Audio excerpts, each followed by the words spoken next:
Bueno, creo que esta es la peor parte de todos estos encuentros, que es esperar que entren todos. Pero para aprovechar un poquito el tiempo, ahí, si mi visión no me falla, hay 3 personas que ayer no hablaron, dos no estaban y una me parece que no pudo hablar. Me gustaría que se presenten, que cuenten quiénes son, qué edad tienen, dónde viven, qué expectativas tienen en la carrera y comentar un poquito cómo viene la conectividad.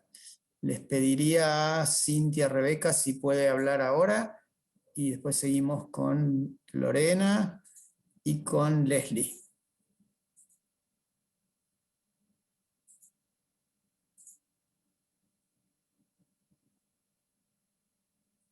O cualquiera de las 3 que quiera. Tienen que desbloquear el micrófono y hablar. Lorena, dale. Hola, no sé si se escucha bien. Sí, perfecto. Bueno, soy Lorena Allende, vivo en la ciudad de Villa Mercedes y tengo 28 años. La carrera me llamó mucho la atención porque, o sea, de por sí siempre me gustaron las plantas y quería conocer más, digamos, lo que es contenidos formales sobre el tema. Bien, Y con la conectividad vengo bastante bien. Es la primera vez que uso esta plataforma, así que creo que va todo bien. Y no sé, espero que me vaya bien por el tema de la distancia. En el momento que, bueno, haya que cursar eh, de manera presencial, bueno, intentaré viajar y todo eso, porque también trabajo y bueno, tengo que acoplar mis tiempos claro. con Bueno, eso. hay que pensar también en que uno no tiene la necesidad de hacer la carrera, de cursar todas las materias en el cuatrimestre, sino que bueno, uno puede ir administrando de la manera que pueda.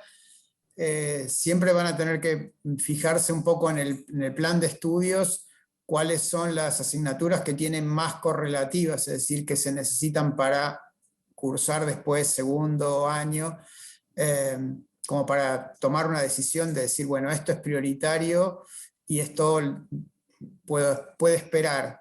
En general esto está pensado de manera tal de que uno pueda cursar realmente los 3 años así corridos, pero bueno, cuando uno tiene tiempo y disponibilidad y posibilidades, si no, uno puede ir haciendo la carrera, como les digo, con el tiempo que uno puede, pero siempre tienen que tener en cuenta eso, es decir, bueno, esta materia me sirve para cursar tal, tal y tal.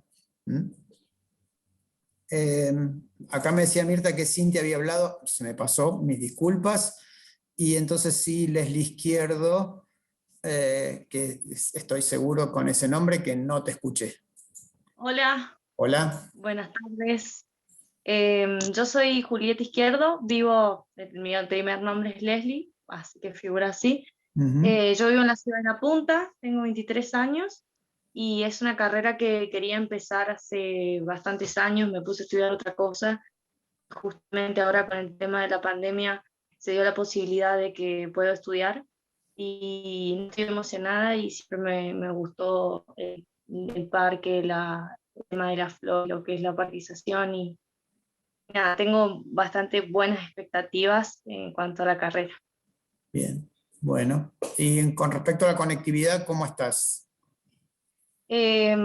Hasta ahora bien, hasta ahora estoy usando datos, no Ujú. estoy usando el wifi porque se corta bastante Bien, y bueno, espero que funcione. perfecto. Bueno, muy bien. Em, si les parece, vamos empezando. Ya estamos en horario, los 10 minutos, 10, 15, pero bueno, digamos 10 este, ya se han cumplido, así que si les parece, empezamos un poco a hablar del tema de hoy. Ya quedó grabado la charla introductoria de ayer, está después en la plataforma, está el vínculo para ir al canal de YouTube y verla ahí. Y lo mismo va a pasar con esta y con todas las que sigan. Hoy me preguntaban con respecto al día 30, el encuentro presencial. Seguramente va a ser por la mañana, porque tenemos por el momento una limitación de que el personal no docente está trabajando solamente por la mañana, así que para que toda la facultad esté abierta y podamos disponer de todo lo que necesitemos, va a tener que ser durante la mañana. Después les confirmaré, total, todavía quedan unos días, el horario exacto donde nos encontraríamos, obviamente, en el campus de Barranca Colorada. Después cualquier cosa les paso para los que no son de la ciudad, que hay varios que a lo mejor no conocen demasiado Merlo, exactamente dónde está. Pero bueno, lo que sí les pido, ahora vuelvo a escribir mi número de celular, los que no me mandaron mensajito de WhatsApp, para que los incorporen en el grupo, les pido que lo hagan ahora. Ahora pongo mi número en el chat.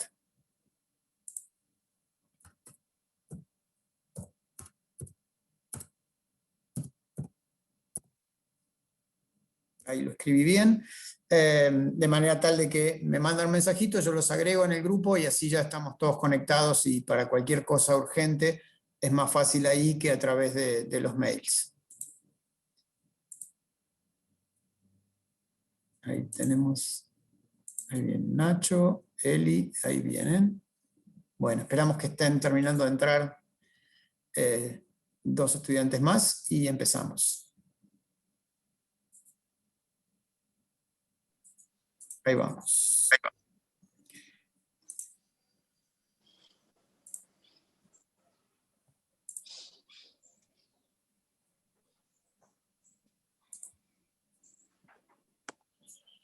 Bueno, como hicimos ayer, vamos a empezar a charlar un poco sobre esta temática. Hoy toca hablar un poco sobre jardines y jardinería, que es una de las cosas importantes que tienen que ver con la carrera.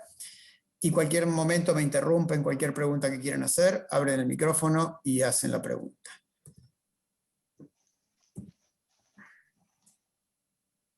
Bueno, ayer vimos un poco el tema de cómo estaba organizada la carrera en cuanto a primer año, segundo año, tercer año, las materias, etc. En realidad, todas esas asignaturas están en realidad metidas dentro de lo que llamamos áreas, es decir, hay áreas que tienen que ver con determinadas temáticas. Por un lado está el área de formación básica. ¿Qué pasó? Ahí está. El área de formación básica, el área de formación aplicada a lo que es la parte productiva, lo que tiene que ver con la floricultura, y el área de formación aplicada a la jardinería.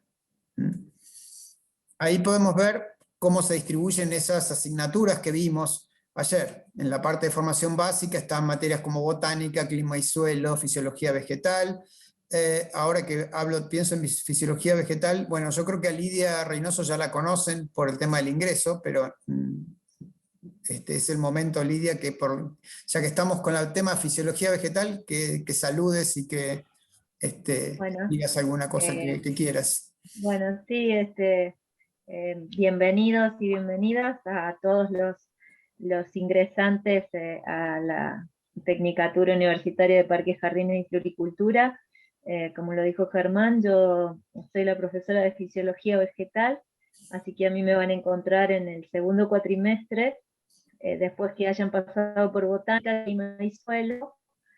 Bueno, vamos a agarrar la planta para conocer todo su funcionamiento y aprender y poder aprovechar de ese funcionamiento para que después nosotros la podamos colocar a esa planta en el lugar que querramos y que esa planta vaya bien, o sea, crezca bien, florezca, fructifique, bueno, todo lo que tiene que ver con el funcionamiento de un vegetal lo vamos a ver en fisiología vegetal, después que hayan aprendido las partes bien de cómo está ubicada cada cosa en su lugar de las plantas, y bueno, esperemos que nos podamos encontrar en forma presencial, porque tenemos una parte de prácticos que es linda hacerla. El año pasado la adaptamos a hacerla hacia la distancia, pero bueno, vamos a ver que todo mejore y que nos podamos encontrar. Bueno, gracias Lidia. Bueno, después tenemos esta segunda área de formación aplicada a la producción. Ahí hay temas, bueno, las materias de floricultura, sanidad vegetal, que tiene que ver con las enfermedades, las plagas que aparecen en las plantas y de qué manera reconocerlas, identificarlas y tratarlas. Instalaciones y herramientas para jardinería, en donde se da bastante en realidad de lo que tiene que ver con lo que son las producciones y el manejo de los invernáculos y cómo producir y demás, y lo que es mejoramiento vegetal, es decir, cómo mejorar las plantas nativas, por ejemplo, o plantas a las cuales uno quiera obtener cultivares mejorados. Ahí veremos si todo se encamina. Lidia también va a estar ahí con ustedes. Bueno, vamos a tratar de que sea así. Y después tenemos lo que es la parte de formación aplicada a la jardinería específicamente, en donde están, bueno, las dos jardinerías, jardinería 1 y jardinería 2, que tienen que ver fundamentalmente con las plantas y con su uso. Después tenemos dibujo, introducción al diseño, ya lo vieron Alberto ayer, los talleres de práctica integradora 1, 2 y 3, que tienen que ver con, fundamentalmente, unir los contenidos que se están dando o que se dieron durante ese año o el año anterior y darles un sentido transversal, de manera tal de que se vaya entendiendo por qué se dan determinadas materias de la manera que se dan y cómo se conectan todos los conocimientos que van adquiriendo. Arbolado urbano, va a estar Mirta, que ya la conocen también de ayer, y van a ver ahí el tema precisamente de cómo se maneja, cómo se gestiona el arbolado en una ciudad, en un pueblo, cuáles son los principales árboles que se utilizan, por qué, cómo se manejan, cómo se podan, etc. Después también la conocieron ayer a Melina, que va a estar con el tema de diseño de parques y jardines. Ahí ustedes lo que van a aprender es fundamentalmente cómo tomar un espacio verde, planificar, decidir qué es lo que va a ir en cada uno de esos lugares, qué especies van a utilizar, cuántas van a utilizar, de qué manera lo van a manejar, van a ser solados, van a ser pérgolas, bueno, van a ser diferentes cosas, un estanque, bueno, todo eso lo van a ver en diseño y sobre todo después también cómo graficar todo eso y poder llevárselo a un cliente para que entienda, bueno, en este espacio lo que hace falta es hacer esto. Y también va a estar plantas para interior, que tiene que ver fundamentalmente con eso, con plantas que se utilizan en los interiores, un poco cuáles son las especies principales, cómo se utilizan, qué requerimientos tienen, son un poco diferentes a lo que son las plantas típicas de jardín. Y por último, los seminarios 1, 2 y 3, esos en realidad, de acuerdo a la reglamentación vigente, no tienen contenidos y nosotros les damos los contenidos en la comisión de carrera de acuerdo a las necesidades. Si bien históricamente seminario 1 tiene que ver con, hoy en día, con el acceso a ustedes a la informática, es decir, que tengan una serie de herramientas como es planillas de cálculo, procesador de texto, manejo de base de datos y utilización de PowerPoint, por ejemplo. Bueno, hoy en día es así y quizá dentro de algunos años no sea más así. Y seminario 2 y seminario 3 tienen que ver hoy en día con lo que es historia de la jardinería. Bueno, ¿hasta acá vamos bien?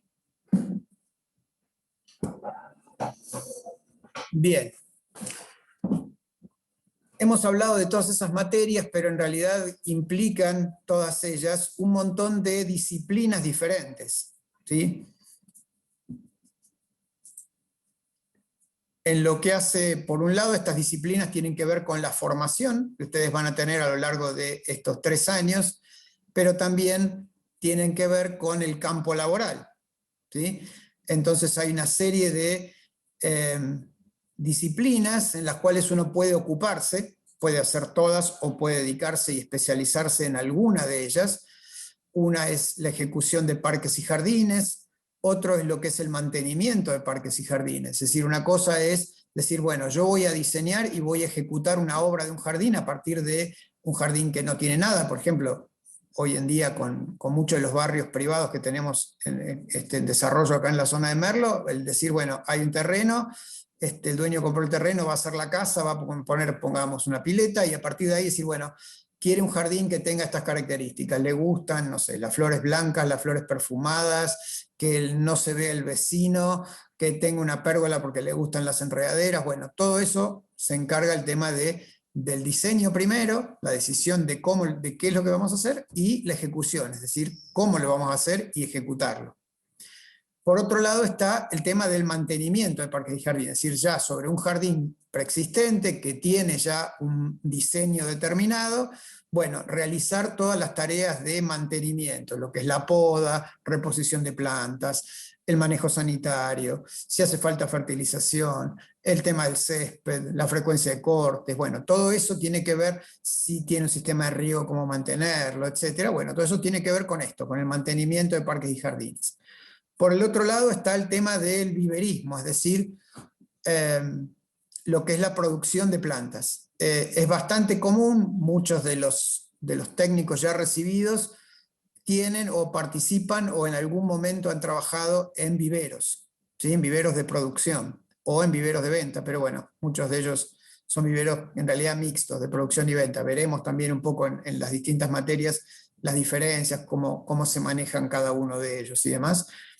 Y también en el tema, bueno, de mejorar especies, de hacer selección y decir, bueno, estas son las mejores, las más aptas, elijo estas porque son las que mejor se adaptan a nuestro clima, etc. Y también una parte interesante es la producción de sustrato. Sustrato es lo que uno utiliza para cultivar las plantas, ¿sí? Ahí tenemos que distinguir, y ustedes lo van a ver bien, lo que es un poco el suelo, que es lo que tenemos en el terreno con sus características, y lo que va a ir adentro de las macetas, los contenedores, etcétera, que no es suelo, sino que es sustrato. Es una mezcla de materiales diferentes. Bueno, todo eso se aprende y es algo que también es interesante. La producción de compost. Hay 2 o 3 empresas que en los últimos años han empezado a trabajar acá en la zona produciendo, además de los materiales o de los sustratos que suelen venir de otras regiones. Pero eso realmente es un trabajo interesante. Y después está lo que es el diseño de parques y jardines en sí, no tiene que ver con la ejecución. Esto es bastante común, se están empezando a formar equipos multidisciplinarios con arquitectos, con ingenieros, agrónomos, etcétera, en donde a partir de este tema de la aparición de estos barrios privados, bueno, estas empresas ofrecen la casa, o sea, diseñar la casa, construirla, y además, como un agregado, el hecho de poder, perdón, pero estoy con las admisiones, ahí va, de poder también gestionar el jardín, ¿sí? Entonces, en ese caso solamente se llega hasta ese momento, es decir, bueno, se presentan los planos, la descripción del trabajo, los planos de plantación, etcétera, pero no se hace la ejecución. Y la ejecución la hace, por ejemplo, una empresa tercerizada, otro grupo. Se llega solamente hasta el diseño. Bueno, ¿hasta ahí está claro? ¿Sí? Bien.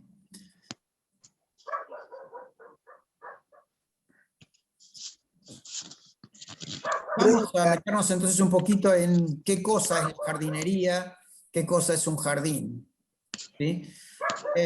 Las definiciones que aparecen por ahí, que uno busca en los diccionarios, es que la jardinería es el arte y la técnica de cultivar los jardines. Aquí tiene estas 2 componentes interesantes, lo que es una parte artística y una parte de creación que tiene que ver precisamente con el diseño, y una parte técnica, que es, bueno, una vez que está hecho el diseño, decir, bueno, esto hay que llevarlo a la realidad. A veces muchos paisajistas hacen unos diseños muy lindos, pero están a veces fuera de la realidad, es decir, de repente quieren hacer una selva en un ambiente como el nuestro, en donde las cosas no funcionan, porque tenemos una sequía muy importante, tenemos mucho frío, etcétera, y hay que decir, bueno, no, mira, esto no se puede hacer, pero podemos hacer otro. Entonces, aquí es donde confluyen estas 2 cuestiones, lo artístico, lo que a mí me gustaría que se viera, y la realidad, bueno, nuestro clima, nuestro suelo, las plantas que funcionan, lo que no funciona. Otra definición de jardinería es esta de construcción artificial hecha por el hombre con plantas de todo el mundo sin tener en cuenta principios ecológicos y biológicos.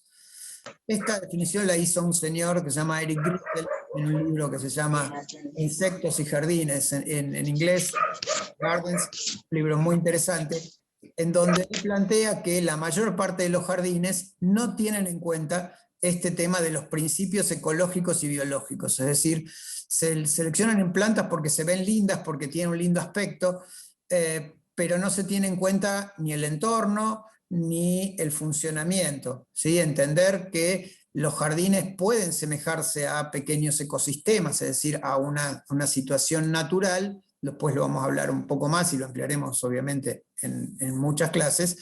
Es un concepto que, si bien no es nuevo, tiene cierta edad, sí es un concepto que en los últimos años ha tenido mucha importancia, el tema de ver a los jardines como sistemas biológicos funcionando.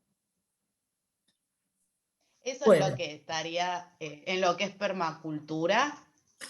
La permacultura tiene más que ver con producción, ¿sí? No tanto con la jardinería en sí. O sea, la permacultura es un manejo de producción, en muchos casos se utiliza mucho en horticultura, pero se puede aplicar prácticamente a todo. Hoy en día la permacultura y la agroecología están bastante unidas, pero tiene más que ver con producir plantas, producir alimento, más que lo que sucede dentro de un jardín. ¿Sí? Obviamente que algunas herramientas de la permacultura, como sería el manejo de suelos, el manejo de los canteros y demás, digamos, se puede aplicar en muchos casos, ¿sí? Pero el enfoque inicial de la permacultura es, como lo dice, cultura es cultivo.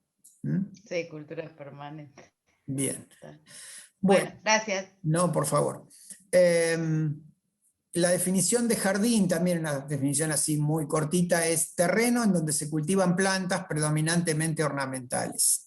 Y otra definición es espacio de terreno tapizado de césped, donde se cultivan flores y plantas ornamentales para solaz y esparcimientos breves, es decir, para estar ahí un ratito y disfrutarlo, y eso es todo.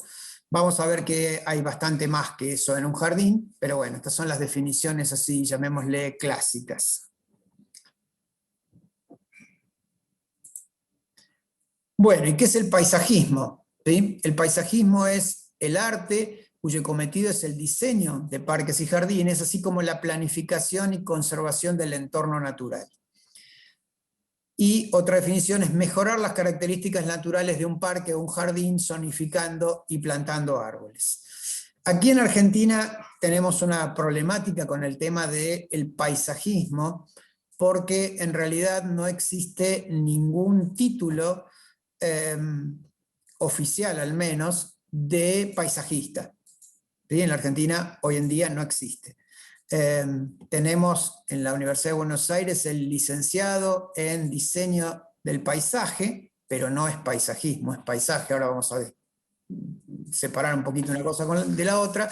Tenemos algunas instituciones privadas en donde se obtienen títulos de paisajista, generalmente son de un solo año, con lo cual no es ni siquiera un título ni siquiera un técnico que tiene 3 años, digamos, es un título que no tiene una validez y por eso no tiene validez nacional y demás.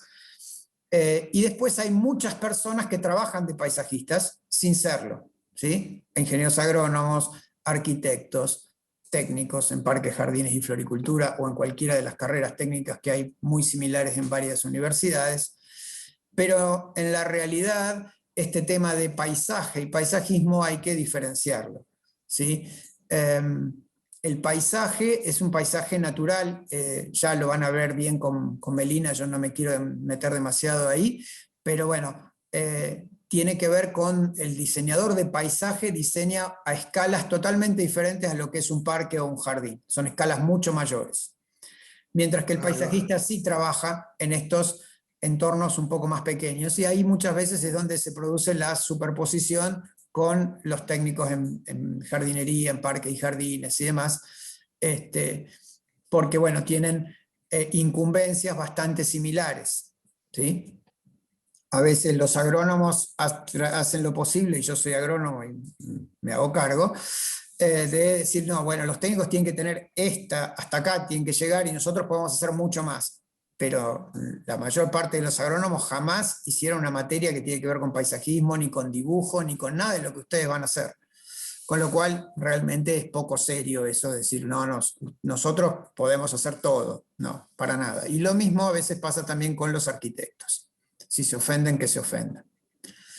Bueno, y ahí tenemos entonces la extensión, la definición de paisaje, ¿no? Que es la extensión de terreno que se ve desde un sitio. ¿Mm? Es mucho más que eso, esto es una simple definición, ¿no? Hola, hola. Un paisaje es en realidad el entorno en el cual nosotros nos movemos, estamos, y tiene, como les digo, una escala muy diferente a la de un parque o un jardín. Bueno, este tema que hablamos de ciencia, técnica, arte, en realidad la jardinería tiene un poco de cada una de esas cosas. Tiene algo del manejo del ambiente, tiene mucho de la expresión artística, tiene una una cuota de diseño, tiene una cuota de utilización de tecnología. Entonces es un tema multidisciplinario, ¿sí? Y eso es lo que caracteriza precisamente a este tipo de emprendimientos y estas cuestiones que tienen que ver con, bueno, como les digo, con muchos conocimientos, muchos saberes diferentes. Bueno, esto es lo que podemos ver en un ambiente, ¿sí? Un paisaje. Es un paisaje en la provincia de Salta. Y bueno, la extensión esa que tiene es una característica determinada, tenemos un clima determinado, un suelo determinado, y eso determina que tengamos determinadas plantas. Y después tenemos un espacio manejado como este, ¿sí? Un parque, un jardín, en donde nosotros tenemos la capacidad, gracias a la técnica, de poder cambiar determinadas características, por lo menos del suelo. El clima no lo podemos modificar en principio. Tenemos la capacidad a través de la parte artística de decir, bueno, nos gustaría, estas curvas nos gusta colocar árboles en determinado lugar para que haya vistas. Bueno, todo eso es algo que tiene que ver con lo artístico. También hay una cuestión científica, que es saber qué plantas ubicar y cómo, porque no puedo poner en un lugar como este árboles tropicales. Bueno, porque estoy en un clima templado, y todo eso hace a la cuestión científica también. Bueno, y como les digo, la parte artística, la parte de diseño, la parte tecnológica, etcétera, y más la parte ambiental, no voy a poder ubicar cualquier planta, sino las que el ambiente me lo permiten. Bueno, hace que esta obra, que nos puede gustar o no, eso es totalmente subjetivo, tuvo un trabajo importante hasta que finalmente se llegó al diseño y a la ejecución determinada. De nuevo, un ambiente natural como este, un arroyito en la provincia de Misiones, tiene determinadas plantas. Acá hay un clima en particular, llueve una cantidad de milímetros tremenda, y entonces podemos tener... ¿Esto es natural? plantas de todo tipo. Sí, esto es natural, 100%. Esto es Parque Provincial Moconá. Y después podemos hacer una abstracción de esa complejidad y llevarlos, por ejemplo, a un estanque, ¿sí? Un ambiente acuático en donde, de nuevo, yo decido la profundidad del estanque, el tamaño que va a tener, qué voy a utilizar, si voy a utilizar polietileno, PVC, lo que sea para contener el agua. Manejaré incluso hasta el pH y la calidad del agua, y voy a poder elegir determinadas plantas en función de, bueno, de la calidad del agua, de la profundidad que tenga, del tamaño, etc.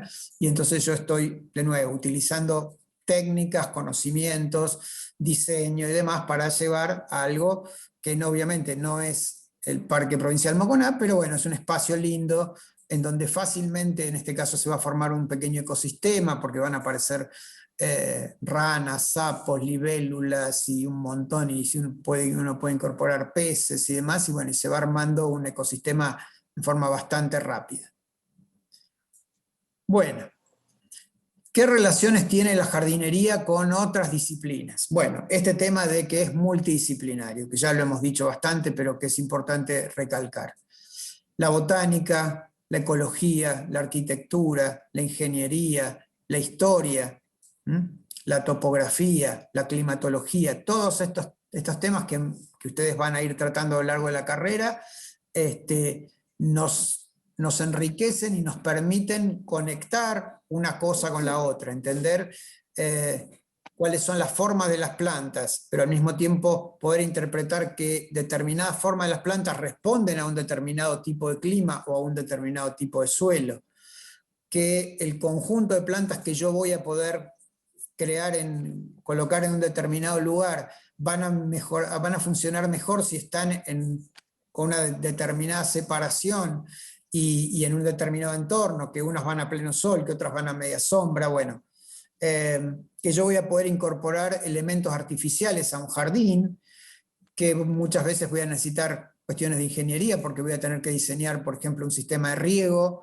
o un sistema de iluminación, que en muchos casos también me va a ayudar a veces la historia previa de esos lugares, si la tiene, o la historia de las personas que quieren vivir en esas casas. de dónde vienen, qué es lo que les gusta, y también entender que el que va a crear un jardín no lo crea desde la nada, le baja así del espacio, un extraterrestre le dice tenés que hacerte jardín, sino que hay una historia de la jardinería que empieza desde la época en que el hombre empieza a ser sedentario, y que vamos a pasar por toda una serie de jardines, como el jardín egipcio, el hindú, el inglés, el francés o lo que sea, y que uno toma, o el japonés, uno va tomando algunas influencias de cada uno de ellos para generar finalmente un jardín o un estilo de jardinería que a uno le gusta.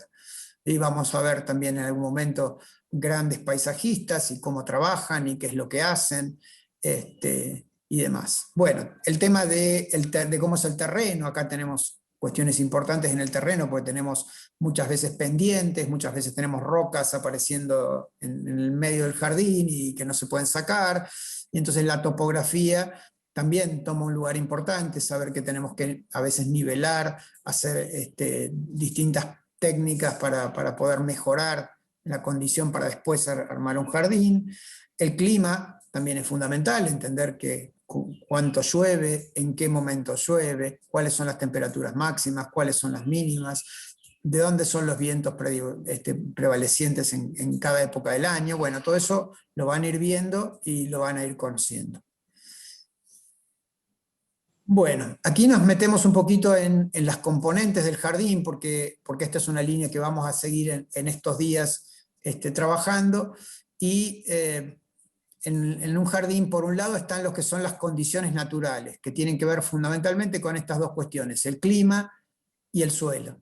El clima tiene que ver, bueno, lo que dijimos, el asoleamiento, van a ver en alguna de las materias de taller cómo poder medir el asoleamiento a lo largo del día, qué pasa en primavera, qué pasa en verano, qué pasa en otoño, qué pasa en invierno, por dónde pasa el sol, cuántas horas de sol tengo en cada uno de los lugares del jardín, y después el suelo en lo que hace a el relieve, de lo cual ya hablamos, y la tercer componente natural son las plantas, ¿sí? Dentro de un ratito esto lo vamos a refrescar y lo vamos a ver bien, que todas ellas interactúan entre sí.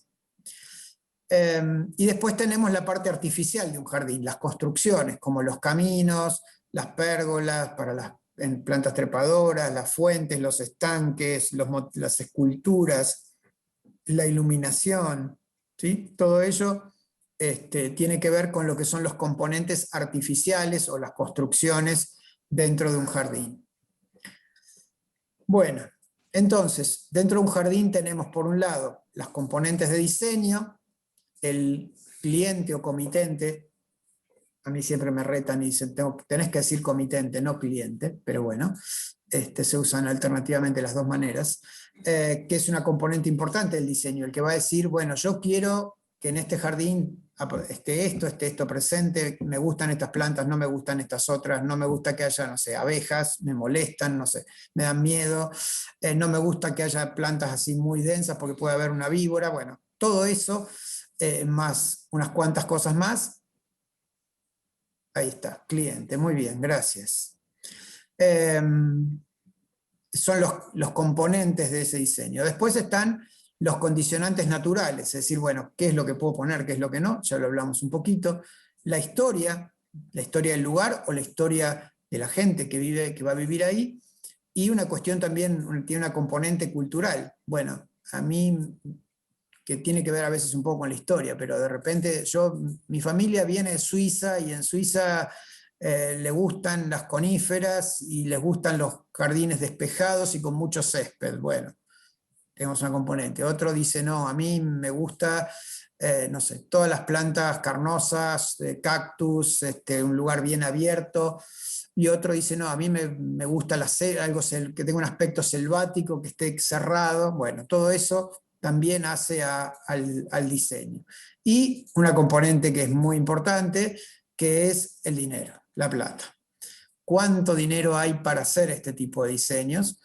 Ese es un tema que ustedes van a tener que enfrentarse a esa realidad, que es hacer los presupuestos, aprender a hacer un buen presupuesto, a calcularlo, a saber cuántos son los costos de hacer un determinado proyecto y cuánto quieren ganar cada uno de ustedes después de que terminó el proyecto. Entonces hay que hacer las cuentas, el lápiz bastante fino, y eso en muchos casos se aprende con la experiencia. A veces se aprende equivocándose, mandando presupuestos y que te los rechacen, y renegociar, y bueno, y al comienzo uno cobrará menos, y después cuando uno se hace un poco más conocido, podrá cobrar un poco más y demás. Pero el tema de dinero es un tema importante. Bueno, y así es que uno tiene, como podemos ver acá, ¿no?, diferentes estilos de jardines, algunos jardines más despojados de plantas, otros que son pura planta, algunos con muchos elementos artificiales, otros con pocos, lugares como estos, con estos canteros muy bonitos, esto es en Londres, en Kew, o con mucha arquitectura, como el Park Güell en Barcelona.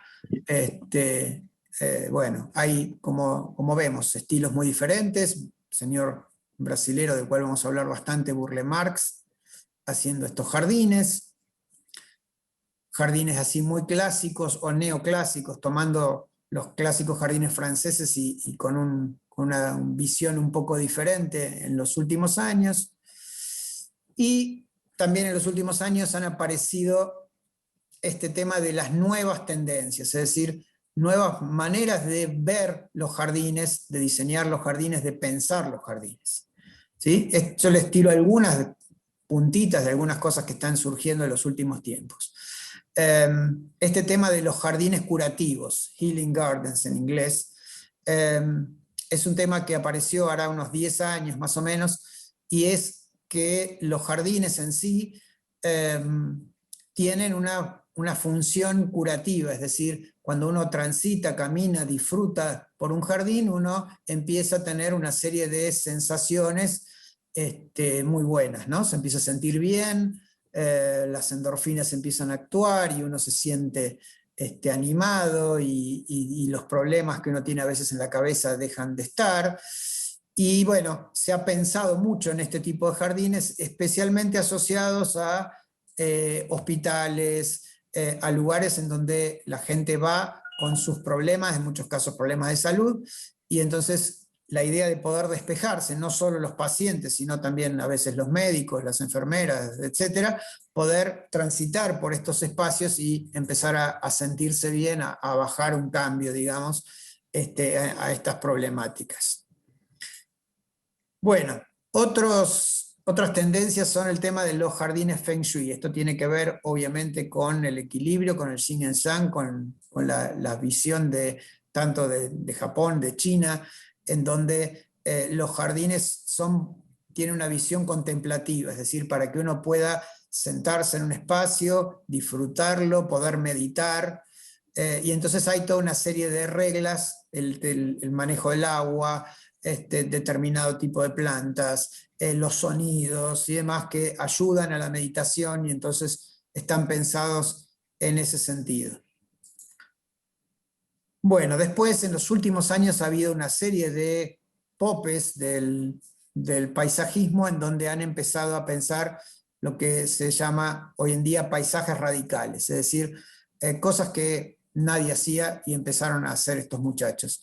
Este césped en realidad manejado de manera tal de que haya lugarcitos donde uno pueda sentarse, acostarse, tomar sol, o muelle con estas claveles del aire que simulan ser un ambiente totalmente distinto, no te dejan ver un poco más allá, y parece que esto fuera los Everglades en Estados Unidos, ¿no? Un pantano, y en realidad no tiene nada que ver.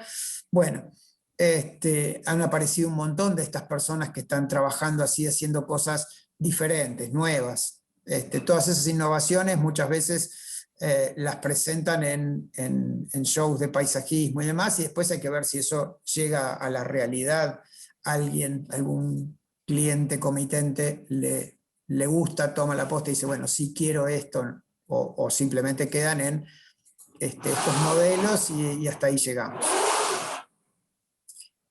El tema del manejo de pequeños espacios interiores dentro de edificios, en los últimos años también ha tomado bastante importancia, especialmente en oficinas, en edificios de oficinas, tratar de generar espacios en donde la gente de nuevo pueda ir un rato, desenchufarse de su trabajo y volver.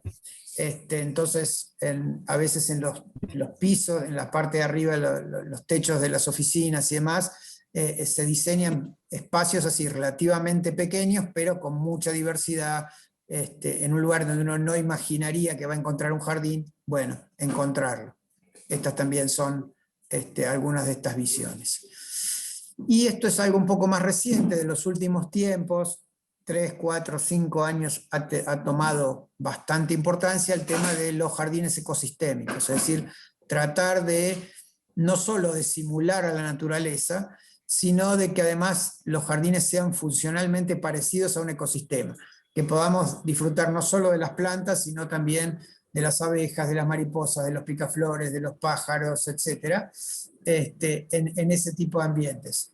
Y hay, bueno, una serie de paisajistas que están trabajando en ese sentido, y hay una serie de manejos y de formas de hacer los jardines un poco diferentes a los jardines tradicionales. Eso ya lo veremos en su momento. Bueno, y algo que surgió hace relativamente poco tiempo, y esto tiene que ver más que nada con la pandemia, que es el tema de los jardines de alquiler. Parece una cosa medio loca, pero en Estados Unidos, en California, una compañía armó una especie de sistemita en donde uno puede por algunas horas alquilar un jardín que le parece interesante para, bueno, obviamente para disfrutar el jardín, pero también para hacer yoga, para hacer distintas actividades culturales, para hacer stand-up, para lo que quieran. Están cobrando hoy en día entre 15 y 20 dólares la hora, y entonces... La locación. ¿Cómo?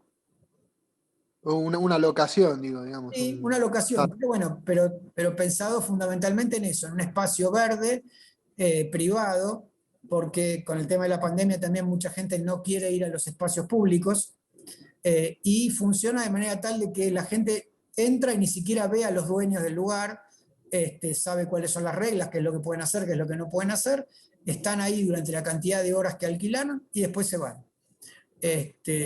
Y disfrutaron de un espacio verde en donde está ese grupo solamente, no hay ningún riesgo de contagio ni nada. Bueno, veremos esto cómo sigue. Dentro de algunos años veremos si esto se populariza o no. Pero bueno, es algo nuevo, reciente. Después, si quieren, les paso el link. Es una página en inglés, como les digo, gente de California, que curiosamente se llaman Healing Gardens, igual que los jardines curativos que vimos antes. Pero bueno, es algo nuevo, interesante, y que habrá que ver cómo sigue. Y otras de las visiones que si bien ya tienen ciertos años, también por una cuestión de economía de agua, de problemas de sequías pronunciadas y demás, tiene cada vez un espacio mayor, y en nuestros jardines en esta zona deberían cada vez tener un mayor espacio, es la cero jardinería o xerijardinería, que tiene que ver fundamentalmente con el ahorro del recurso hídrico, es decir, diseñar jardines de manera tal de gastar la menor cantidad de agua posible. Uno de los principales usos de agua en un jardín tiene que ver obviamente con el riego, pero con el riego específicamente de césped. Entonces la xerijardinería plantea, entre otras cosas, erradicar el césped, utilizar solados con piedras, evitar las malezas, que eso también se evita, es decir, plantas que puedan consumir aguas y que no son de las que nosotros queremos cultivar, y obviamente cultivar muchas de las plantas suculentas, cactus, etcétera, que son mucho más económicas en el uso del agua. Hay todo un abanico de cuestiones, pero bueno, básicamente por hoy lo vamos a plantear así, ya lo veremos también más adelante. Pero bueno, fundamentalmente tiene que ver con eso, con ahorrar el recurso agua, aunque también hay una filosofía detrás del reciclado, del manejo de todo lo que es restos de poda, hojas y demás, de manera tal de reincorporarlo al suelo, y bueno, toda una serie de otras cuestiones. Otra cosa que también surgió en los últimos años, y que tiene que ver a veces con el tema de los jardines ecosistémicos, es el tema de jardines para atraer mariposas, ¿sí? que están pensados para, tienen dos patas, digamos. Por un lado, lindos canteros con muchas flores, de manera tal de que las mariposas adultas estén ahí, y por el otro lado, el tema de alimentar las larvas, porque sin larvas no hay mariposas, entonces, bueno, es necesario por otro lado tener las plantas que son las plantas nutricias o alimenticias de las larvas, para que estén ahí y después aparezcan los adultos en otros lugares. Implica también un manejo de plagas y enfermedades muy diferentes, no se pueden aplicar insecticidas, hay toda una filosofía detrás. Y bueno, en los últimos años, en primer lugar, los grandes jardines botánicos del mundo empezaron a hacerlo, y después, de a poco, se está empezando a trabajar en escalas un poco más pequeñas. Bueno, para ver ¿hasta acá vamos bien? ¿Alguna duda? A ver, no pude ver. A mí me quedó una duda, Germán. Sí, Ignacio, decime. ¿Cuál es la diferencia entonces de un paisajista y un jardinero? Que no, eso no la logré entender bien. ¿Qué diferencia hay? ¿Que el paisajista trabaja a menor escala que un jardinero? No, en realidad, a ver, tengamos en cuenta esto, ¿sí? Existe el jardinero, que es el que realiza las tareas en el jardín, ¿sí? Poda, corta el pasto, barre las hojas y demás. Esa persona puede tener un título, puede tener formación, o simplemente, como en muchos de los casos sucede, es un empleo como cualquier otro, en donde, bueno, una persona le gusta y aprende y ya está. En la otra punta, digamos, llamémosle de la evolución entre comillas, tenemos a la persona que es el que diseña el parque, el jardín y demás, y que toma decisiones a una escala mucho más grande, ¿sí? Y entre medio de eso, como una especie de interfase, están los técnicos, que son los que en muchos casos leen los diseños, se les dan los planos de plantación, los planos de ejecución de la obra, o incluso en jardines importantes lo que se suele hacer es, se deja escrito una especie digamos, de cronograma de cuáles serían las tareas, de qué manera manejar el jardín, etc. Y el técnico es el que toma las decisiones y dice, bueno, ahora tenemos que hacer esto, aparece una plaga, tenemos que utilizar determinado insecticida, las plantas le falta fertilizante, hay que utilizar esto, hay que manejar el compost de esa manera y demás. El técnico muchas veces también hace las tareas, ¿sí? Es decir, muchas veces no solo planifica y toma las decisiones, sino que también después va a agarrar la pala y trasplanta, poda, etc. Pero en muchos casos está pensado de esa manera, como una especie de intermediario entre la persona que tomó las decisiones a gran escala y el que las tiene que en definitiva ejecutar. En muchos de los casos, más allá de esta, digamos, interfase, existen equipos multidisciplinarios, es decir, hay muchas empresas dedicadas al paisajismo que tienen paisajistas que obviamente en muchos de los casos diseñan desde su casa con su computadora y a veces van al terreno, a veces no, y los técnicos y finalmente los operarios.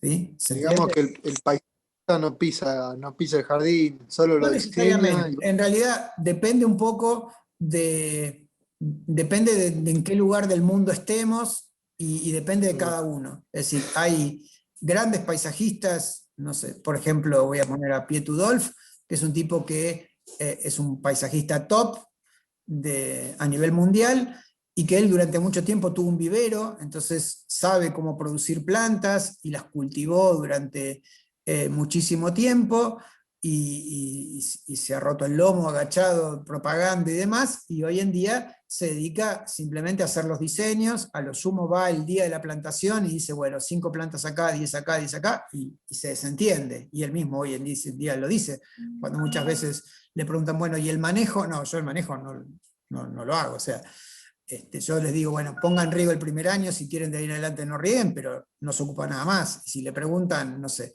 apareció la hormiga tal, y no es mi problema, ¿sí?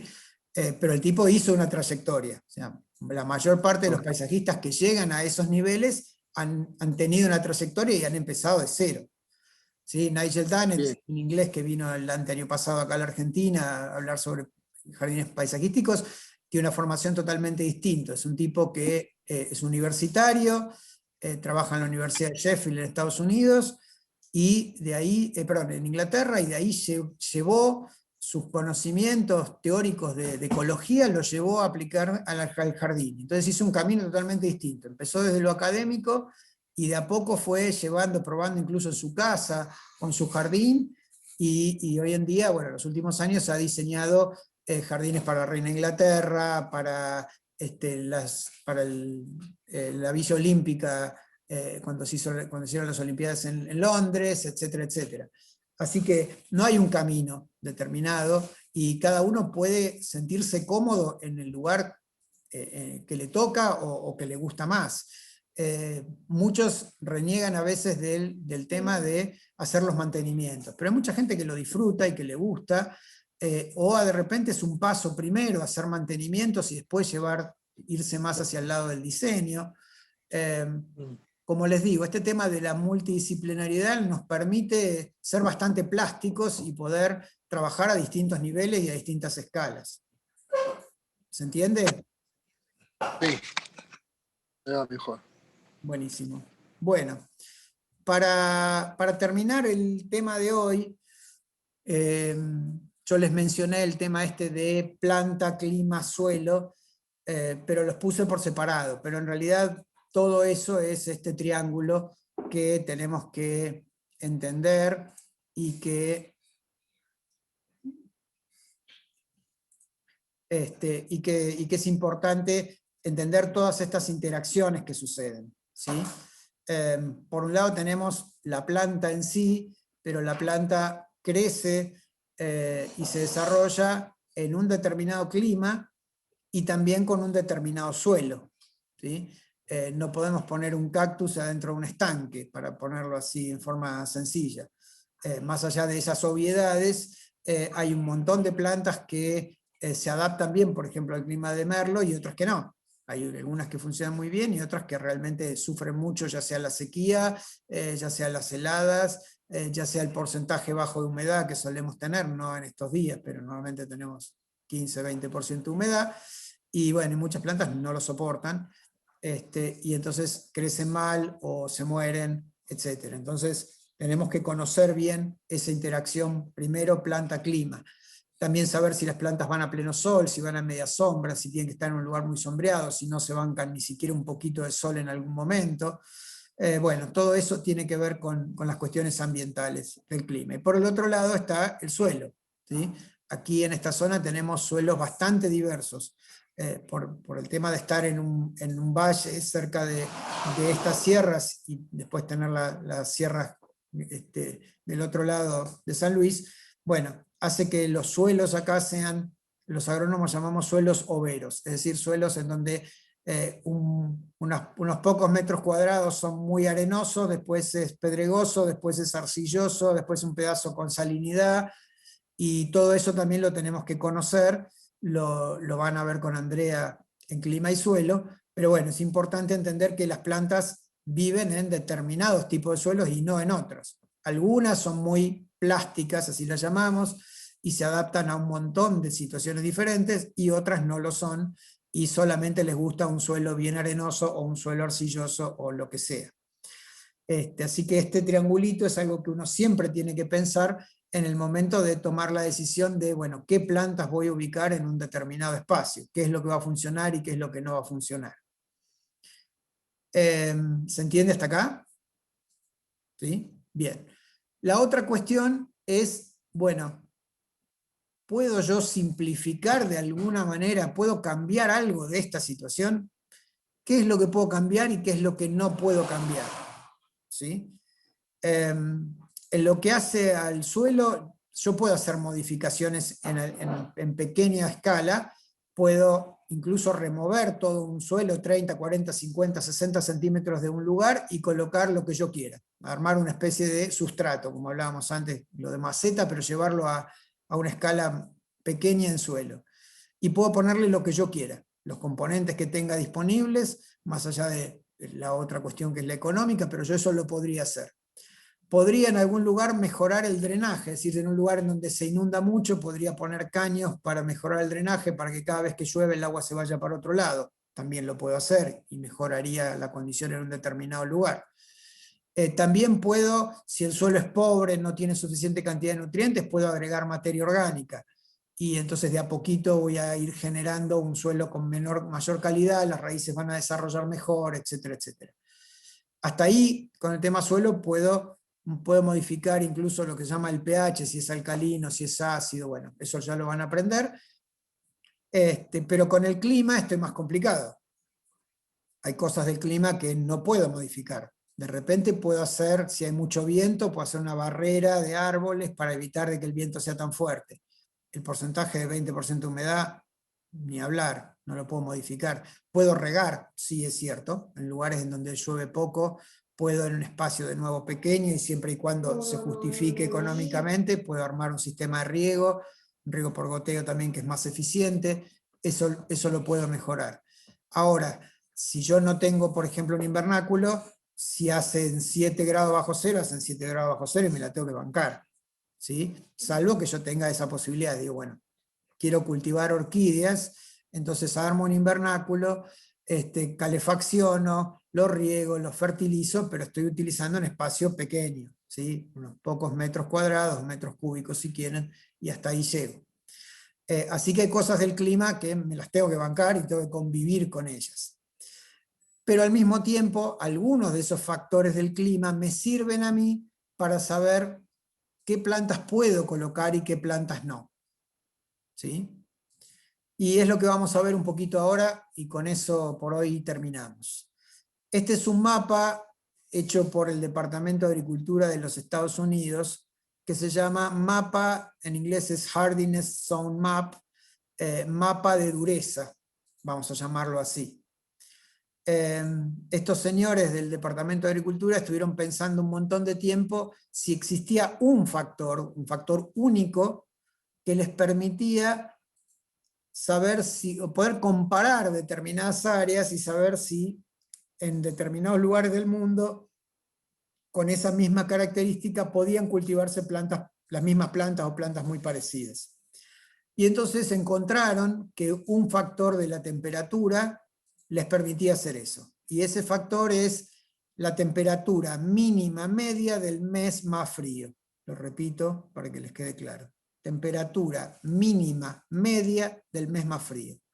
¿Cómo se hace, por ejemplo, para el hemisferio sur, para la Argentina? Bueno, se toma el mes de julio, que normalmente es el mes más frío, y se toman las temperaturas desde el 1 de julio hasta el 31 de julio, la temperatura mínima que hubo durante ese mes, ¿sí?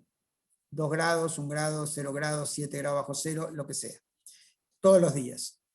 Se promedian muchos años, cuanto más años mejor me va a permitir a mí ser más preciso, y entonces para cada punto de la Argentina, en las cuales yo tenga datos, ¿sí? Voy a tener una temperatura mínima media, es decir, el promedio de todas las temperaturas mínimas de ese mes.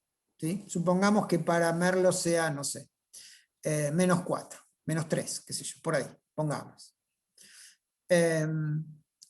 Entonces lo que yo hago después es, bueno, para un mapa genero rangos. ¿Sí? Es decir, que las temperaturas entre, pongamos, en Alaska pongamos -22 y -15, es este pedacito acá en este color. Entre -15 y -8 es otro color, y así sucesivamente. Y entonces genero cada una de esas zonas en donde estoy entre esos rangos que se definieron. ¿Sí?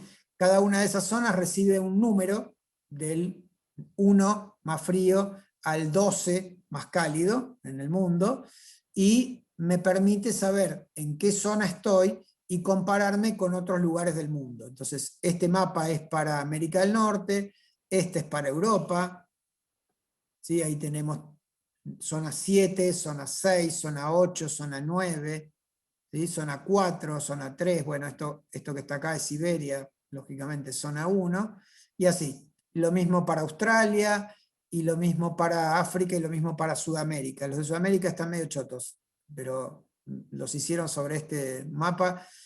He pedido a varios y hasta ahora ninguno tiene ganas de hacerlos.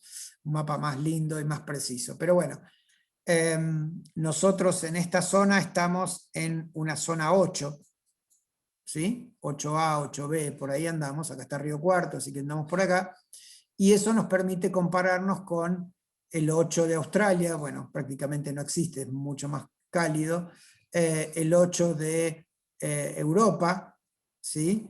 Aquí esta zona que está acá, o en la zona del norte de Inglaterra y demás, y así lo mismo con Estados Unidos y con lo que sea, y eso nos permite saber, bueno, decir, bueno, si yo estoy en zona 8, puedo cultivar plantas de zona 7, zona 9, zona 6, no puedo cultivar una planta de zona 1 porque no, necesita mucho más frío de lo que yo puedo, y tampoco puedo una de Amazonas, que es zona 12, ¿sí?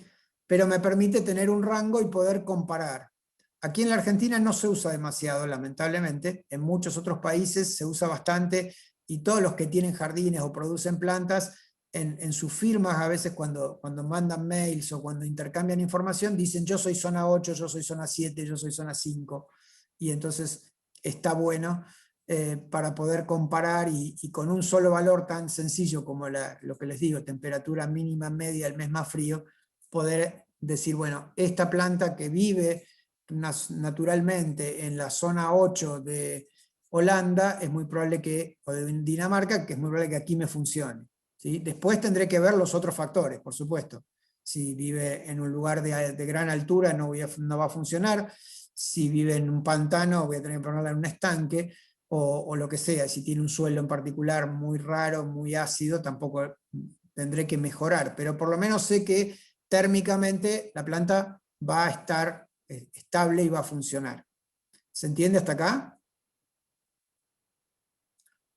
Bien. Bueno. Y esta era una frase que encontré y que me gustó, y con esto terminamos por hoy, que habla de la jardinería y que dice que esta combinación de arte, ciencia y naturaleza, que en un jardín llega a expresarse en completa armonía, ha sido siempre el motor de la civilización. Ya lo hablaremos un poco cuando se empiece a ver temas de historia de la jardinería, en donde en la cultura, el arte, la técnica, que se iban generando a lo largo de la historia, se aplicaban rápidamente en los parques y en los jardines, sobre todo, bueno, muchas veces por cuestiones de necesidad, la necesidad de cultivar plantas. Vamos a ver que hay muchos jardines de tipo utilitarios, como las huertas, en muchos momentos de la historia, porque se vivía atrás de los muros y demás. Bueno, había necesidad de cultivar un montón de plantas para la supervivencia, y eso se hacía en jardines. Como un dato así anecdótico, durante la Segunda Guerra Mundial, todos los parques de Londres, de los alrededores de Londres, se transformaron en cultivos. Se cultivaba papa, se cultivaba trigo, se olvidaron de todas las plantas ornamentales porque tenían que sobrevivir, porque los alemanes los bombardeaban, porque estaban aislados, y entonces los ingleses dijeron, bueno, no podemos ir al campo porque no tenemos manera de acceder, cultivemos en el medio de los parques de Hyde Park y de los grandes parques de Inglaterra. Y así sucedió a lo largo de la historia un montón de veces. Así que bueno, con esta frase terminamos, y bueno, todas las preguntas, consultas que quieran, es el momento. Disculpame, Germán, yo quería aportarles una cosita. Como nosotros tenemos también la otra carrera verde, que son las plantas aromáticas, desde hace un tiempo venimos tratando de reflotar un proyecto que es el jardín medimático, y es otro tipo de jardín que hace también a la belleza de un sector, pero a la utilidad de un sector, que es cultivar plantas aromáticas, dándole una forma agradable y estética de jardín, y que estas plantas aromáticas, bueno, algunas atraen a los polinizadores, podemos ir a sacar para el mate, podemos ir a sacar para la salsa, o sea, están todas las aromáticas con las distintas especialidades que tienen las aromáticas, pero arregladas para que sirvan para la estética, y también una fuerte expresión que tienen los jardines aromáticos es para la gente invidente, que puede caminar y puede disfrutar de los aromas, ya que no puede disfrutar de la vista. Así que bueno, nada, era como para aportarles ese otro tipo de jardín que nosotros tenemos, y que bueno, que es un sueño que alguna vez lo veamos realizado en su totalidad. Todos los años damos pasito, bueno, el año pasado se vino todo para atrás, pero bueno, yo confío en que entre las dos carreras, cuando podamos volver a la presencialidad, lo podamos reflotar a ese sector de la facultad. Sí, sí, yo creo que sí, tenemos que trabajarlo un poco, ver un poco algunas cuestiones de diseño, pero sí, estaría muy bueno que todos los que quieran participar lo hagan porque vale la pena. Bueno, ¿alguna pregunta, consulta? Yo, cuando hablaba de mejoramiento de especies nativas, Ujú. ¿mediante qué sería el mejoramiento? ¿Qué técnica es una técnica? ¿Qué es En lo que se realidad hace es en un ingenio? conjunto de técnicas. Se puede partir a partir de cosas muy sencillas, como es lo que es la selección. Es decir, si uno estás cultivando, no sé, 30 plantas de una misma especie, buscar cuál es la que mejor se comporta, la que tiene flores más grandes, la que tiene más crecimiento, la que florece más, y a partir de ahí propagarla. Una de las cosas que ustedes van a ver en las primeras floriculturas es las distintas maneras en que se pueden propagar las plantas. ¿Sí? Se pueden propagar a partir de semilla o a partir de porciones de plantas y demás. Entonces, bueno, utilizando esas técnicas de mejoramiento, uno puede seleccionar lo mejor, lo más apto, y a partir de ahí trabajar con esas plantas. Después también hay todo otro conjunto de técnicas, eso es lo más sencillo, pero bueno, hay un montón de técnicas, se pueden hacer cruzamientos entre plantas, tomar el polen de una, llevarlo a la parte femenina de la otra, obtener semillas y a partir de ahí también hacer selección. Bueno, hay un conjunto de técnicas, no sé Lidia si querés contar un poquito de lo que ven en la materia. Sí, bueno, es así, o sea, mejoramiento genético, partiendo de el conocimiento y la base biológica de la genética, ¿sí? De la expresión genética, de todos los caracteres que hacen a las plantas, pero para comprender cómo funciona la herencia. Después se avanza en la materia a aprender una cierta cantidad de técnicas, como son los cruzamientos, selecciones, pruebas, y bueno, siempre hay que tener en cuenta los objetivos de mejoramiento, que son qué tipo de planta quiero, ¿sí? ¿Y por qué apuntamos a las nativas? Bueno, porque toda flor cultivada o toda planta cultivada hoy, alguna vez fue silvestre, fue nativa, y fue el hombre el que empezó a seleccionar. Esto es válido para las ornamentales y mucho más para lo que es comestible, ¿no? Empezó a seleccionar lo que le parecía mejor, lo que le era más apropiado para el objetivo, ya sea comestible o ornamental.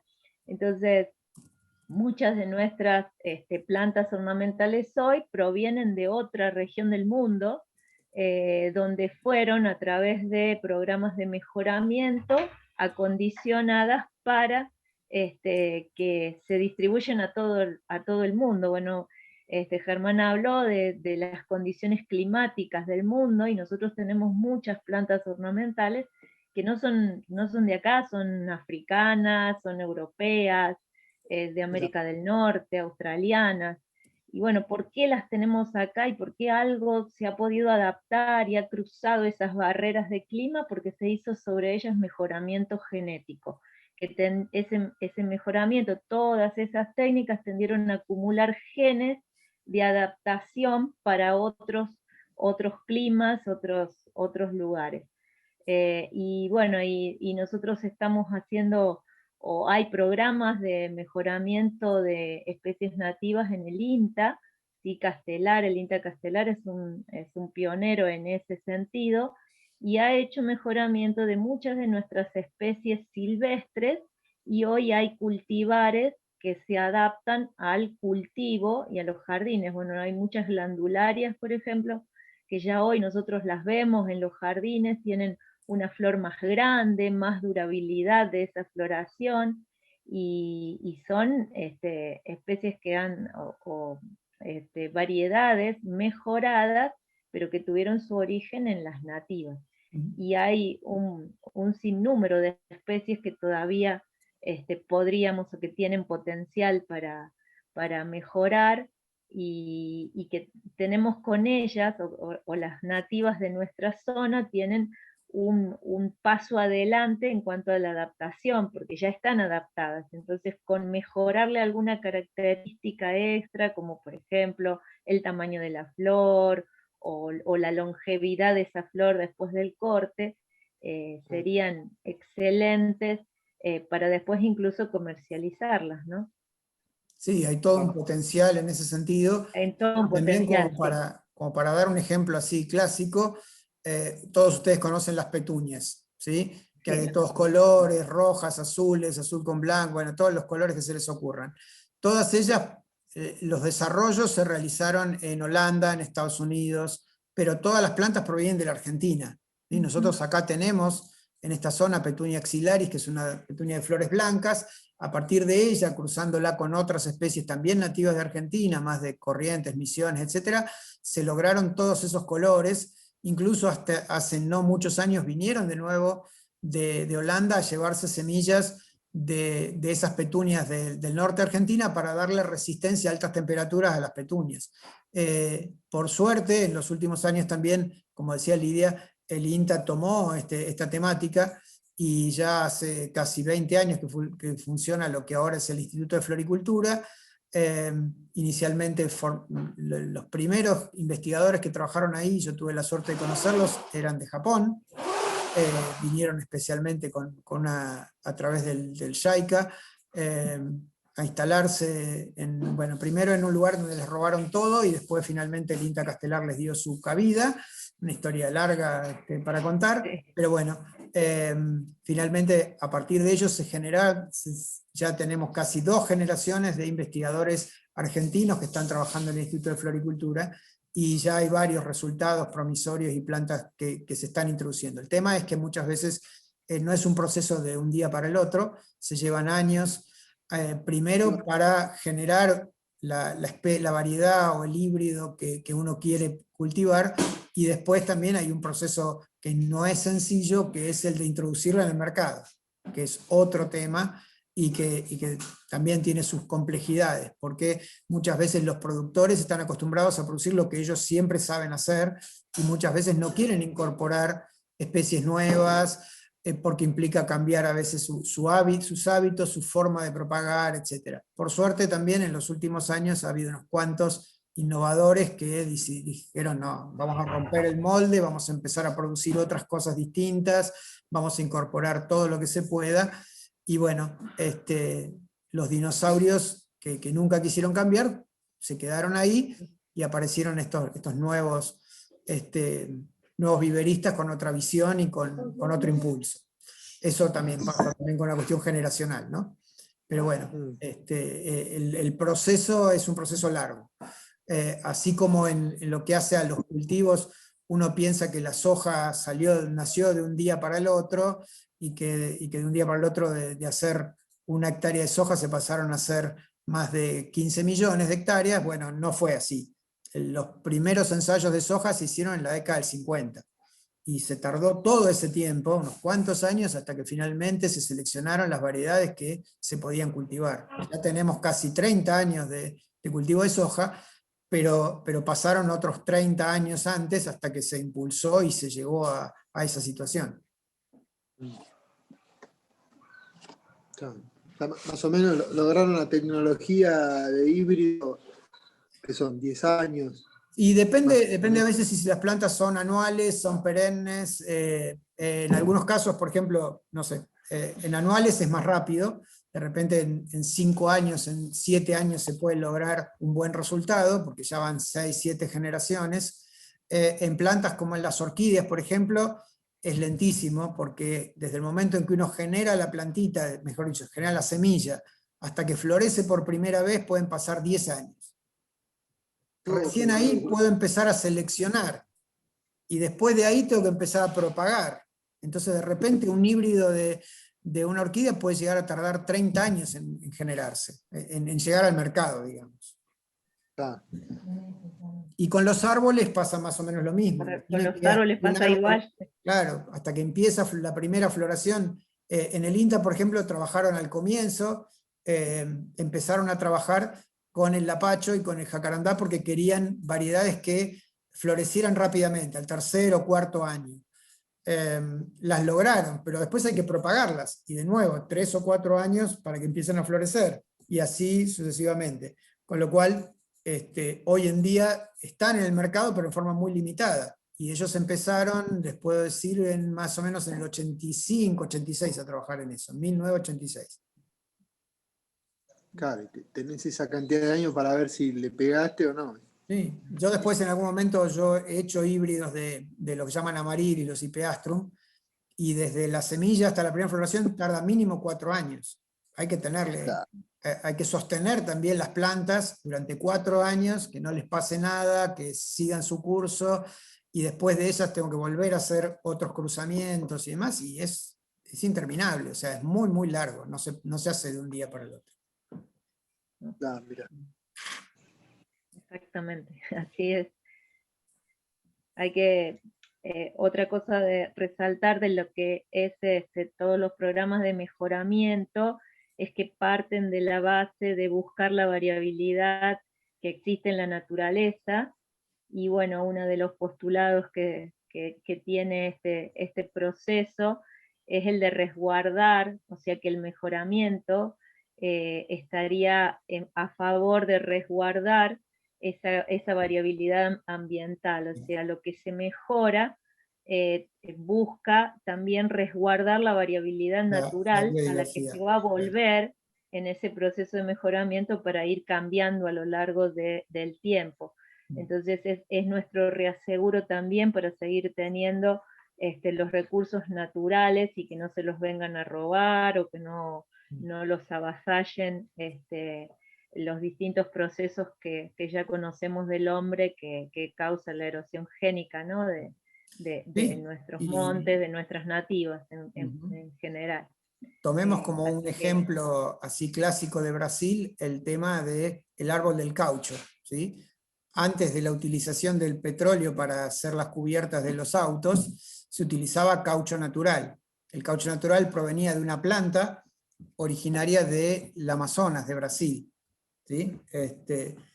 Durante muchísimo tiempo los brasileros protegieron las poblaciones naturales de esta planta y empezaron a cultivarla para que no se la llevaran a otros lugares. Vinieron unos señores ingleses y se robaron de una manera bastante ingeniosa un montón de semillas de esta planta, se llama Hevea brasiliensis. Estaban en el Amazonas, cerca de Manaos, hicieron una especie de barril lleno de semillas, le pusieron una banderita y la tiraron al río Amazonas. Y un barco inglés en la desembocadura del Amazonas lo agarró y se lo llevó. Y lo llevó a cultivar sí, fue así, las cultivaron en lo que hoy es Vietnam, Laos, toda esa zona, y bueno, Filipinas, etcétera, lo llevaron a todas sus colonias, y hoy en día Brasil hace casi 100 años que no tiene casi, o sea, las pocas plantas que sobrevivieron están ahí. Hubo en la década del 40, un norteamericano quiso hacer un proyecto, una pequeña ciudad cerca de Manaus que se llama Forlangia, en donde quería armar todo un proyecto, y sucedió en forma totalmente natural que apareció una enfermedad de esta planta y casi extinguió la especie en Brasil. Quedaron muy poquitas poblaciones. La Ford, ¿no? Sí, era Para la Ford. Ford. Sí, sí. Creo que fue por una crisis de caucho o algo así. Claro, fue un momento en donde los japoneses toman las Filipinas y invaden toda esa zona de Asia, del sudeste asiático, y entonces los norteamericanos no tenían acceso a las fuentes de caucho. Tuvieron que reciclar, la palabra reciclar apareció ahí, tuvieron que empezar a reciclar las gomas viejas, la gente donaba las cubiertas de sus autos para que pudieran transformarlas y hacer las cubiertas de los jeeps, por ejemplo, para la guerra. Hay un documental sobre ese pueblo. Sí, un pueblo totalmente abandonado. Pero bueno. Y esas historias hay un montón. Después se siguió con otras fuentes de caucho. Eso tuvo algo que ver con el tema después de la serijardinería. En Estados Unidos, con la crisis del petróleo de la década del 70, tuvieron que empezar a buscar plantas que tuvieran usos, por ejemplo, para la fabricación del caucho o para un montón de cuestiones químicas que ya no podían obtener del petróleo porque el petróleo había subido enormemente. Y entonces en la Universidad de Arizona se armó un grupo de investigación muy importante para trabajar en plantas nativas del desierto que tuvieran componentes que pudieran utilizar con distintos compuestos químicos.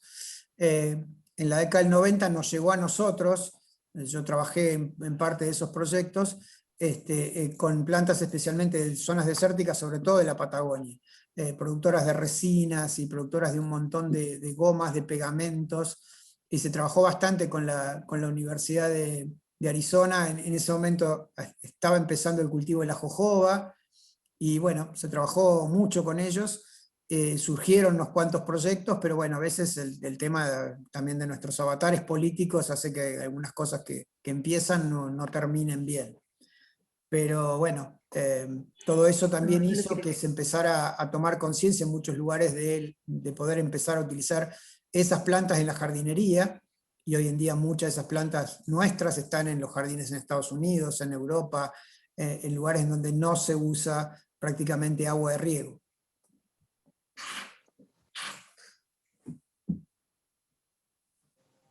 Bárbaro.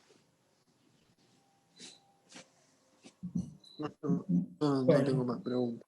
Bueno, ¿alguien más? ¿Una pregunta más?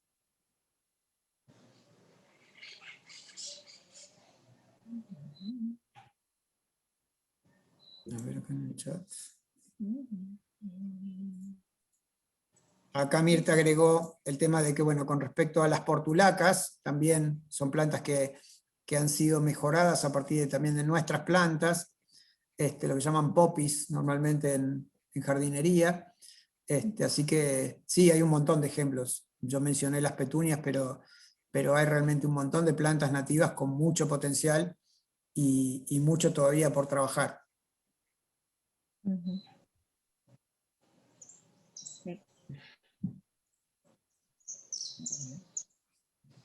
Bueno, si no hay más, seguimos mañana. No voy a estar yo, va a estar Melina, y en un ratito les paso por mail el link para el Zoom, ¿sí? Recibieron ya los archivos que les mandé ayer, ¿verdad? Sí. Bien. Bueno, después si se fijan en la plataforma... Consulta, que nada sí. que ver.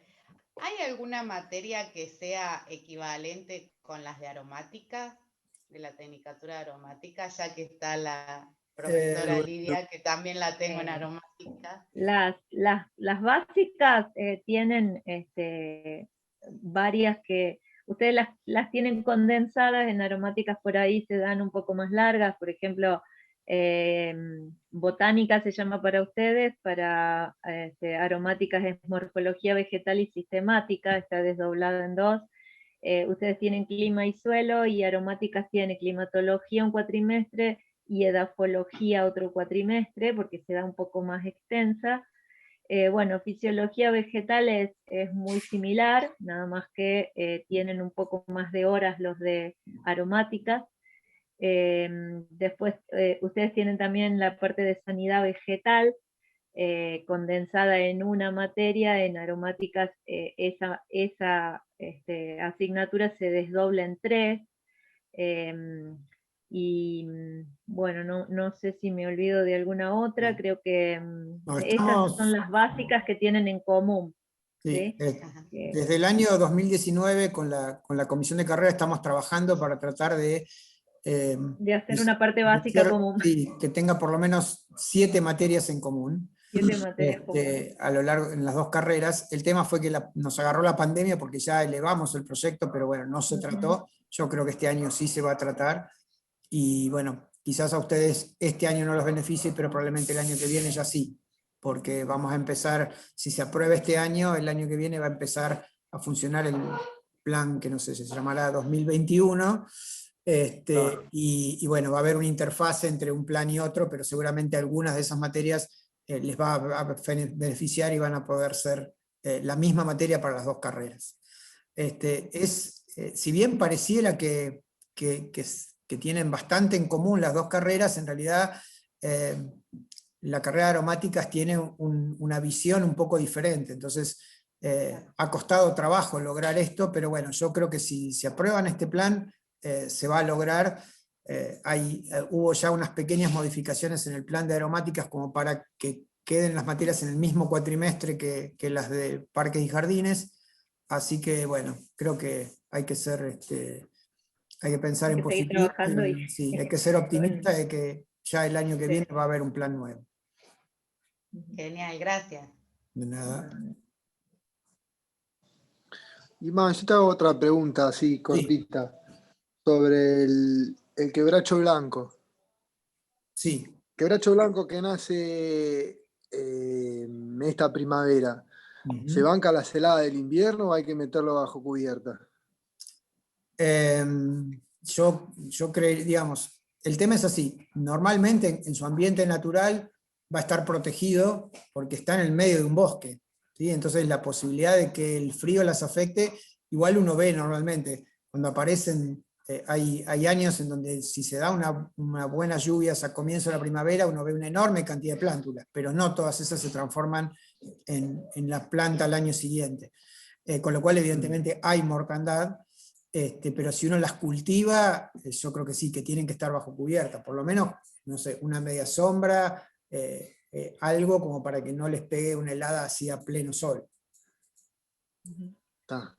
Yo te puedo contar de mi experiencia. Yo tengo un pequeño vivero donde tengo aromáticas y algunos árboles nativos, y este año logré una gran cantidad de quebrachos blancos. Tengo todos los quebrachitos ahí.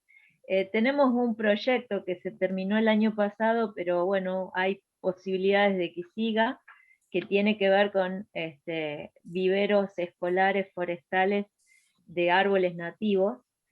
Participábamos, bueno, Germán participó, estábamos docentes de las 2 carreras, y yo de los que he cultivado así cuando germinan los trato de pasar a una maceta para que extiendan su raíz, que es unas 5 veces más largo que lo que tiene arriba, que la parte aérea, y no se me han muerto estando afuera, y como dice Germán, bajo la sombra de otros árboles. Yo no tengo medias sombras artificiales, sino que mis medias sombras son los árboles, los tala, los moradillos.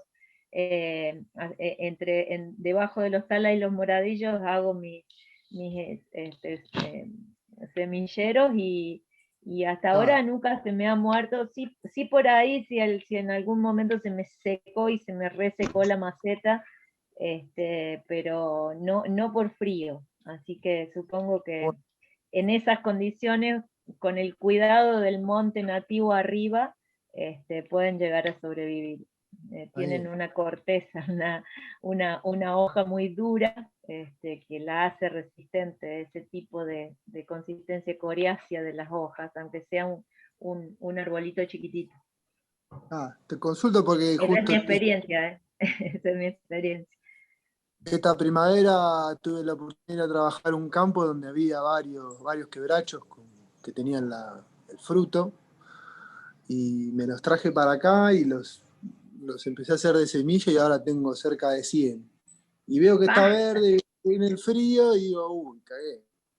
No voy a llegar a No, una yo creo que protegiéndolo